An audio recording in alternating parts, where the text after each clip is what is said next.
He came home late again. Silent, distant, avoiding my eyes. I told myself he was just tired.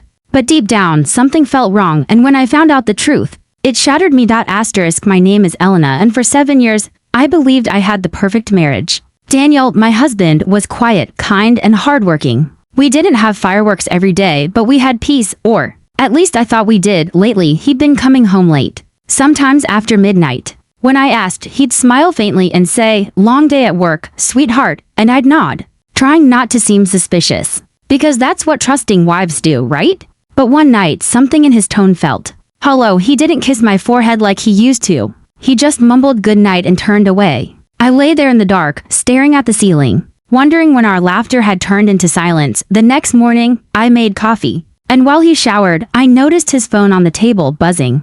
My heart shouldn't have raced, but it did. One message flashed across the screen. "I can't wait to see you again." No name. Just a heart emoji. I froze. My hands trembled so much I nearly dropped the cup. I wanted to scream, to throw something, but instead, I waited. Because I needed to know. That night, he said he was going to the office. I followed. Not far behind, just enough to see. His car stopped. Not at his office, but at a quiet restaurant. And then she walked in, a woman I'd never seen before. Young, smiling, confident.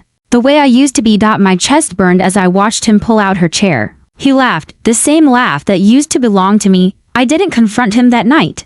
I just drove home, numb, staring at our wedding photo on the wall. The two of us frozen in time, smiling at a future that no longer existed. When he came home, I was sitting at the table, his phone in my hand. I didn't shout. I didn't cry. I just asked, "How long?" He sighed, eyes filled with guilt, and whispered, "It wasn't supposed to happen, but it did."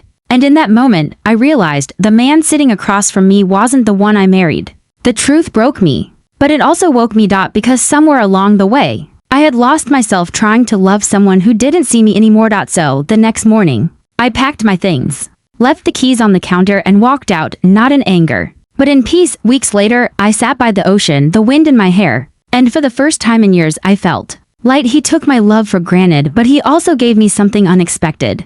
A reason to start again. Sometimes the truth breaks you, but only so you can rebuild stronger.